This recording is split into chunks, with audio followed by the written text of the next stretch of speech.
India has for 2 days now recorded more than 3,000 cases. The positivity rate in the country has almost touched the 3% mark. There is a reason to be worried. The World Health Organization says if the positivity rate touches the 5% mark, while there has been no increase in hospitalizations or severity of the infection, given that this again is a subtype of the Omicron variant, the fifth variant of concern, which is causing a surge in cases in different parts of the country, the government of India is taking no chances, and that's the reason why continuous advisories are going out about hospital preparedness. Also, the government continues to maintain that those vulnerable should continue to maintain the basic precautions of preventing transmission that they've been doing so for the last 3 years or so. Comorbid, elderly and children continue to be vulnerable is what has been said by the government. Like I said, no increase in severity of the infection, but the situation is being watched very closely. The basic questions: should you start wearing a mask once again? Yes, if you are in an indoor space, in a crowded space, and if you are vulnerable, you must, is what the advisory really is from medical experts. Also, most importantly, if you're unwell, stay at home and do go in for your test. Get the testing done. That's absolutely imperative. Is there a new COVID wave beginning? Is there a new variant threat? Is a fresh national COVID wave in India a real possibility?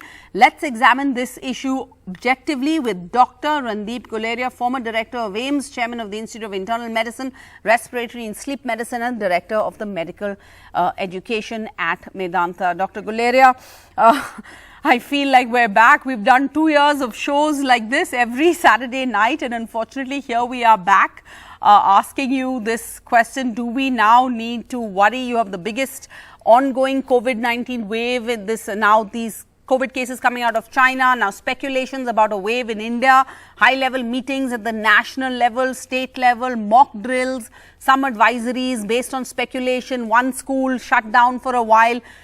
I'm sure you can understand this has created a bit of panic, apprehension among citizens of India. So please, can you clarify for us your thoughts on this?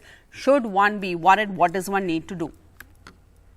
So my thoughts on this are that one needs to be vigilant, but I don't think there's a need to panic. As we see every year during the change of weather, and this time the weather has been a little bit peculiar in terms of the fact that it's rained a lot, even the last 2-3 days.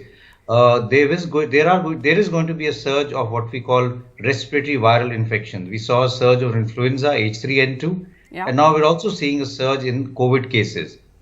As long as we don't see a surge in the number of admissions or a huge increase in the number of deaths, I don't think there is a cause of concern, but we need to really be vigilant, because there's always a concern that the variant may become more virulent. Currently, for the last, I would say, more than a year since Omicron came in, all its sublineages or the variants that have come have actually caused predominantly a mild infection. And we've seen a number of variants of Omicron coming in, and now the XBB also. But by and large, they've all caused a mild infection, fever, cough, sore throat. The infection hasn't gone down into the lungs as we saw during the Delta wave, causing this acute fall in saturation, oxygen need. However, the high-risk group, the elderly and those with comorbidities, need to be extra careful, because they are the ones in whom there can be a hospitalization and death.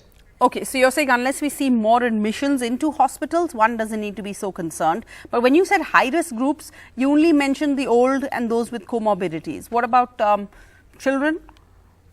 So children also come under the high risk traditionally. What we've seen in COVID is that by and large, except for very young children, most children usually tend to have a mild infection. COVID actually somehow causes less severe infection in children because of the ACE receptors being less in children.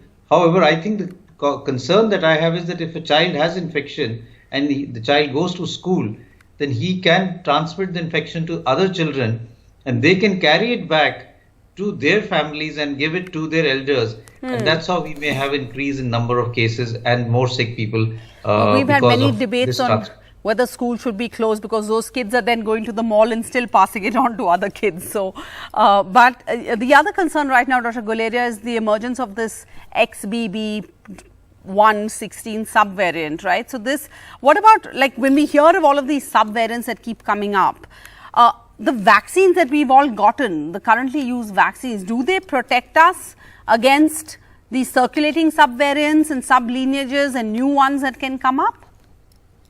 So the vaccine do give us some protection, but obviously the degree of protection comes down. It's not because the vaccine is actually against the original Wuhan variant. Yeah. And from the Wuhan variant, we've had the Alpha, the Beta, the Delta, the Omicron. We've had so many variants, and therefore the efficacy of the vaccine will be less, although it won't be zero as compared to the new variants. And that is why there is a need for us to actually now look at a new generation vaccine, which actually covers the new variants. As we do for influenza every year, we have a new flu shot every year, new influenza vaccine every year, which covers for the new strains. We will possibly need to look at that. The only positive thing is, I think, because it's a mild infection, we have a good degree of natural immunity because of infection that people have got. And although I think we need more data on that in terms of, surveillance to see how it is the antibodies, like we used to do in the past, a general surveillance to see how in the general population, what is the antibody titer, are we protected? But it does seem that most of us have got the Omicron infection at some point in time and are to some extent protected. So lastly, Doctor, what advice, what would you tell our viewers watching in terms of social distancing, in terms of traveling, in terms of sending their kids to school, just basically living life? Masking. I think we need to be vigilant, and if you have anyone at home, especially a child who has got fever, cold, cough, the child should stay at home, not go to school or to shopping malls, and spend at least 4 or 5 days at home so that he becomes all right and doesn't spread the infection. Secondly, COVID appropriate behavior probably we should bring back for the next few weeks till the weather really settles and summer sets in properly. So in terms of hand washing, wearing your mask, trying to avoid crowded places, I think those things we need to bring back. And especially for the elderly and the high risk group, I would really advise that if you go out, wear your mask, carry your hand sanitizer and avoid crowded places. All right, Dr. Guleria, thank you so much for your time, your service, for just trying to help assuage any fears that are out there. We have a rising COVID count, but not yet a cause for worry. We know more about protecting ourselves today, and the virus is less virulent. But as Dr. Guleria says, we need to continue to be vigilant, and we have to perhaps go back to some of those basic techniques to protect ourselves, like wearing masks and avoiding crowded places. Thank you so much, Dr. Guleria, and thank you all for joining us on Left, Right and Centre. COVID virus returns. Be alert. Precautions to follow. 1. Wear a surgical mask. 2. Practice social distancing. 3. Wash your hands often. 4. Stay home when you're sick. 5. Seek immediate doctor attention if you're sick. Stay home, stay safe.